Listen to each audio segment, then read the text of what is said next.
우리는 이 3장의 말씀에서 예레미야가 하나님의 일을 하면서 참으로 그 모든 재앙이 자기에게 닥친 것 같은 그런 절망과 좌절함을 당했습니다. 그래도 그가 하나님을 끝까지 붙잡고 나간 결과 그 하나님 응답하시고 그 하나님께서 긍휼과 자비를 베풀어 주심으로 그로 하여금 다른 사람들에게 또 그 길을 걷는 자들에게 하나님을 향하여 끝까지 참아 기다리면서 그분이 하신 일을 앞에 두 손 들고 하나님 앞에 나가자. 그러면 하나님께서 하나님의 하실 일이 나타나실 것이라고 하는 말씀을 우리 3장에서 우리가 보여주었습니다. 자, 우리 4장에 있는 말씀은 멸망한 예루살렘의 과거와 현재 상황을 말씀하고 있는 것입니다. 자, 그러면 예루살렘은 어떤 모습을 하고 있었을까? 사실 예루살렘이라면 유다가 속한 영지, 유다가 속한 성전, 그리고 유다 속한 땅, 그리고 유다의 모든 백성들을 말한 것을 바로 예루살렘의 과거와 현재 상황이라고 우리가 말하는 것입니다. 자, 오늘 예루살렘의 그 상황이 어떻게 되었을까? 여기 말씀하면 쉽게 말하면 존귀하고 귀하고 보배로웠던 것들이 보잘것없고 하잘것없고 그리고 어제 말씀한 쓰레기같이 폐물같이 취급이 되었다고 하는 것을 우리가 보게 됩니다. 그래서 1절의 말씀 보니까 성소가 무너져 거리에 돌조각처럼 뒹굴었다는 거예요. 그 하나님의 황금성, 하나님의 그 존귀함, 그 성소가 여러분 다 해파돼가지고 이 돌조각이 돼서요. 그 기둥에 존귀하게 여겼던 것들이 굴러다니는 거리에 돌조각으로 변해버렸다는 거예요. 그 얘기는 무슨 말입니까? 하나님 그곳에 존재하지 않는다는 거예요. 그 이상 하나님이 그 성소와 관련이 없음을 얘기하는 거죠.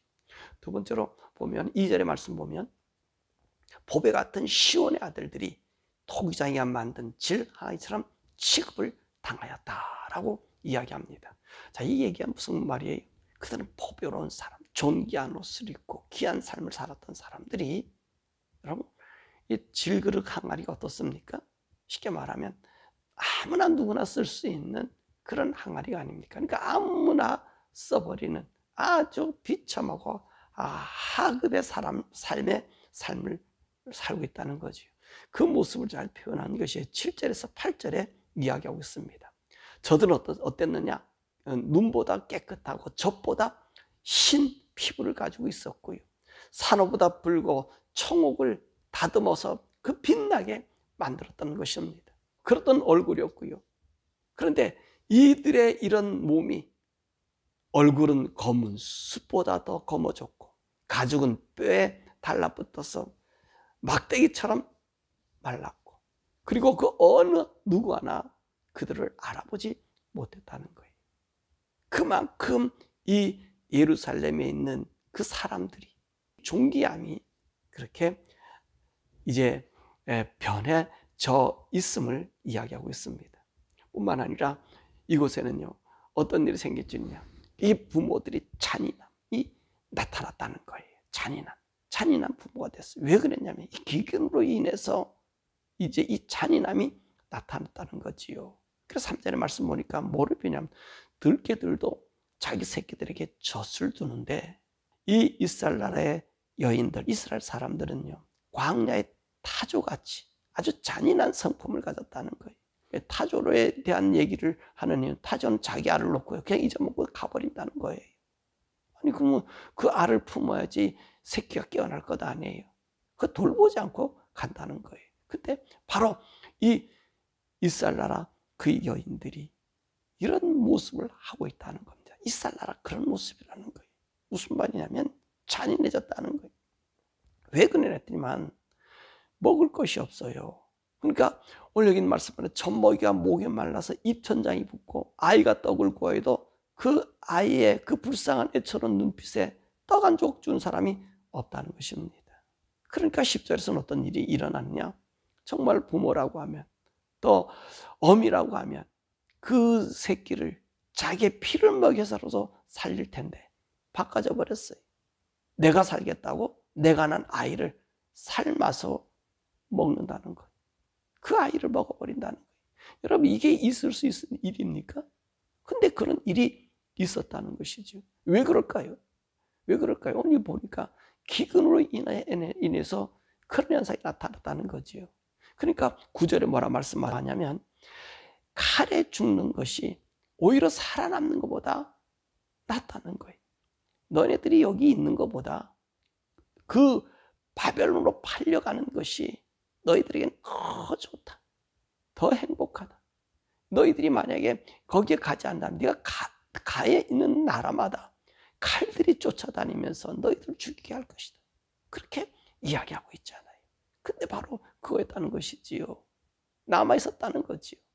포로되기를 싫어했다는 거지요. 그러다 보니까 그 안에서는 이런 현상이 일어나게 되었다는 것입니다.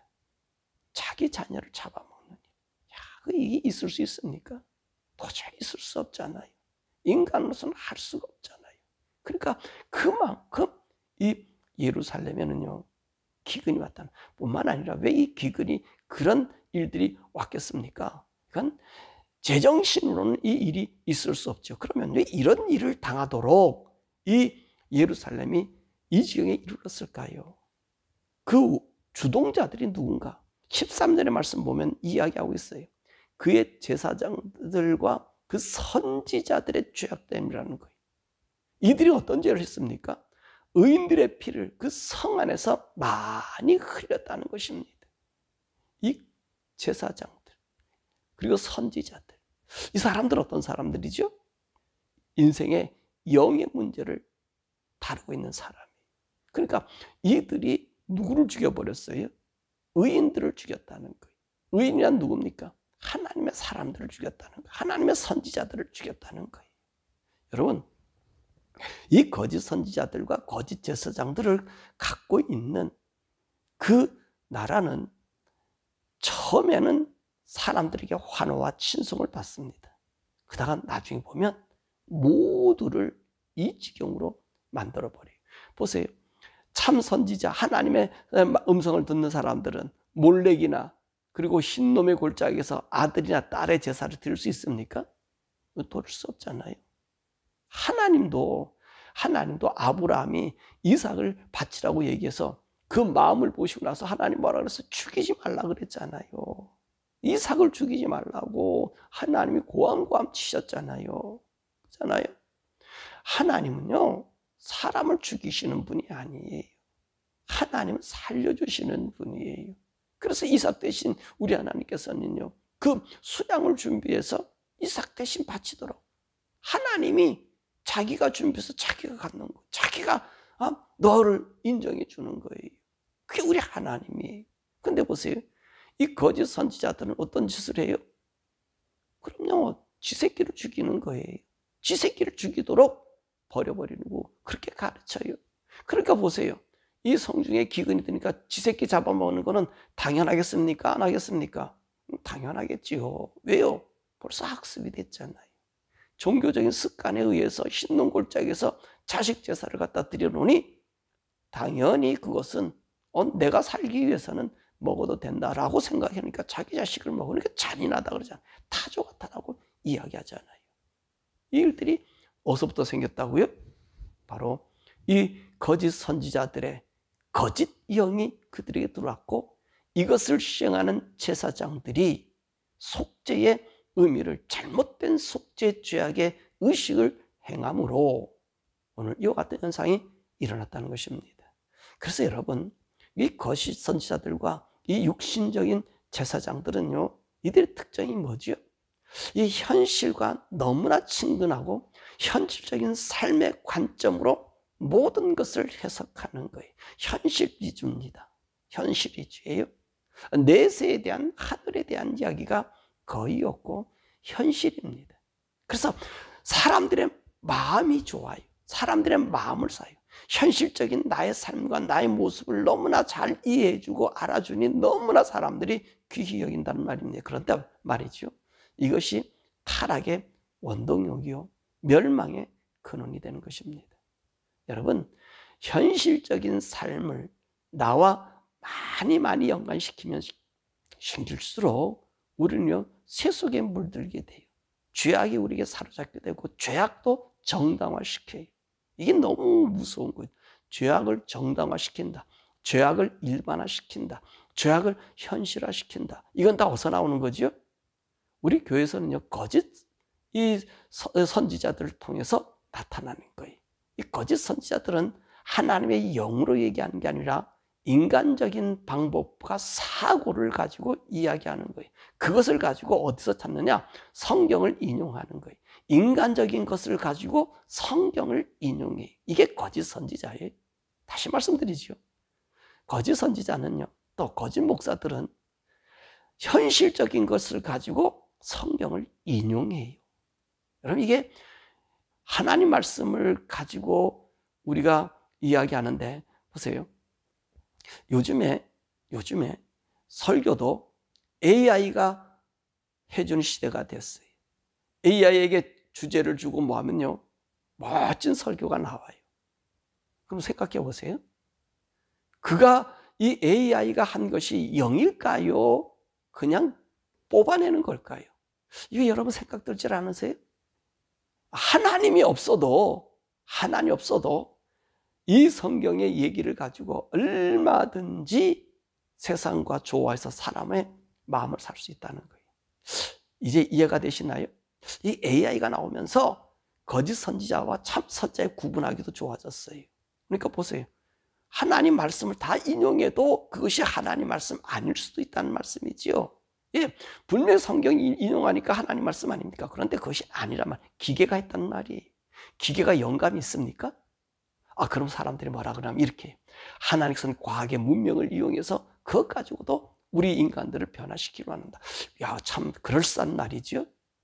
하나님은 기계에 영감을 주지 않아요. 영감은 인간에게 주시는 거예요. 왜요? 하나님은 기계에 하나님의 영을 주지 않았어요. 하나님의 영을 준 사람은, 하나님의 성품을 준 사람은 오직 인간밖에 없어요. 인간이 하나님과 교통해야 돼요. 인간이 하나님의 말을 들어야 돼요. 그것이 조금 부족하다 할지라도, 아니 기계가 해주고 AI가 해주면 얼마나 완벽하고 내가 모르던 성구까지 찾아서 얘기해 줄 거예요. 여러분, 그것을 가지고 인간이 이야기를 한다? 그럼 누구의 지배를 받고 있는 거예요? AI의 지배를 받아요. AI의 지배를 받는다는 얘기는 하나님이 떠났다는 얘기. 그 설교가 아무리 감동적이고 사람의 마음을 이끌어도 그 설교는 기계의 설교예요. 하나님 설교가 아니에요. 이게 거짓 선지자들이 앞으로 이 교회에 수없이 나타나서 이것을 할 겁니다. 지금도 많은 분들이 지금 이 AI를 가지고 설교한다 그래요. 또 젊은 층의 목사들 중에서. 그러니까 사람이 그 얘기를 들으면 어떻습니까? 감동이 있잖아요. 그럼 이러죠. 그걸 이용해서 우리가 하나님의 음성을 듣게 하셨다. 여러분, 하나님의 음성은 기계로 듣는 게 아니에요. 그것 때문에 내가 도움받았기 때문에 하나님의 음성을 더 가까이 갈 수 있었다. 아니에요. 하나님의 영은 하나님으로부터 오는 거예요. 그러니까 하나님의 선지자들은, 참 선지자들은 어떡하죠? 하나님의 영으로 성경을 해석해요. 성경을 우리에게 말해요. 그러니까 하나님의 영의 사람은 하나님의 뜻을 우리들에게 알려줘요. 하나님의 뜻을 우리에게 알려줘서 현실을 보게 해요. 현실을 보아서 하나님과 반대되는 것에서 벗어나기를 원해요. 그러니까 이 사람들을 갖다가 뭐라 그러는 거죠? 너무나 무지하다라고 생각할 수 있어요. 왜요? 현실에 만족을 주면 나중에는 우리는 모두가 멸망하고 패망하니까 우리에게는 하나님의 뜻이 무엇인가를 알려줘서 그 길을 걷게 해요. 진리 안에 걷게 해요. 생명 안에 있게 해요. 그리고 하나님의 음성을 듣게 해요. 그러면 사람들이 좋아할까요? 내가 지금 이익이 내 눈앞에 있는데 하나님의 뜻입니다. 하나님의 의입니다. 거기에 적용해 보니 이것은 아니란 말이지요. 그러면 좋아할까 안 좋아할까? 내가 그 이익이 있는데, 내가 더 좋은 것을 얻을 수 있는 기회가 있는데 그것이 죄악과 연결되니 안 된다고 얘기하면 좋아할까요? 안 되지요. 그러니까 사람들이 싫어하는 거예요. 그래서 우리 예수님 말씀, 사람이 빛보다 어둠을 더 좋아하더라는 거예요. 예수님 그랬잖아요. 사람이 빛보다 어둠을 더 좋아하더라. 어둠을 더 좋아하는 거예요. 빛 빛을 싫어하는 거예요. 하나님의 영의 음성, 영의 소리를 싫어하는 거예요. 그래서 오늘 유다가요 멸망하지 않았습니까? 근데 그 유다의 멸망이 곧 우리의 멸망이라는 것입니다. 우리가 하나님 영을 따르지 않고 하나님 음성 듣지 않고 하나님 영과 교통을 내가 하지 않고 누군가에 의지해서 누군가에 의지한 소리를 내가 듣는다면 그것은 타락으로 갈 수 있는 길이 된다는 것입니다. 그러므로 어느 시대를 막론하고 영을 따르는 지도자, 또 육신을 따르는 지도자, 이 두 지도자를 누군가가 따르게 된다는 것입니다. 그러므로 육을 따르는 지도자를 따르면 육과 함께 영이 멸망합니다. 그러나 영을 따르는 지도자는 영과 육이 다 살아요. 이 로마서 8장에 있는 말씀 아닙니까? 그러므로 우리는 항상 어떤 삶을 살아야 돼요? 영의 사람을 따라야 돼요. 육적인 지도자, 거짓 지도자는 항상 세상의 지혜로움을 찾는다는 것입니다. 세상의 지혜로움. 우리 하나님의 거룩한 선지자들은 세상의 지혜로움이 아니라 하나님의 뜻이 어떻게 나타나는가, 하나님 뜻이 우리에게 어떻게 보여주는가 라고 하는 것을 찾는다는 것입니다. 그렇기 때문에 그들은 세상에서 미움을 당해요. 그렇지만 우리 사장의 말씀 보니까 예레미야가 경험한 것처럼 모든 것을 내가 받는 것 같지만 참아 기다리니 하나님의 뜻이 나타나시고 나를 위로하시고 나를 하나님의 안에 있음을 확인시켜 주더라는 말이지. 자, 여러분 그런 사람 되기를 원합니다. 사랑하는 우리 성도 여러분들, 4장에 있는 이 말씀은 무슨 말씀이에요? 유다의 멸망을 통해서 우리에게 보여주는 거예요. 유다의 멸망을 통해서 우리를 보여주는 것은 지금도 그와 같은 일들이 일어나고 있고 나타나고 있다는 거예요. 그러면 저와 여러분이 현 주소는 어디 있느냐? 내가 하나님의 의를 따라 살아가느냐? 세상을 따른 이 거짓 선지자, 나라를 멸망하고 백성들을 이 잔인하게 만들고 자기 새끼자조차도 모르게 만드는 이런 이 불의한 이런 사상 속에서 가겠는가? 그걸 우리 주님께서 보여주는 거거든요. 바로 그냥 저와 여러분들이 항상 하나님 은혜를 찾으십시오. 기계, AI, 저는 그 설교를 한 번 해본 적도 없고 만들어 본 적도 없고 보기도 싫은 이유가 내 영이 손상되기 때문에 그래요. 내 영이 손상되기 때문에. 예, 쉽겠지요. 주제 주는 설교가 쫙 나오니까 얼마나 쉽겠습니까? 그렇죠?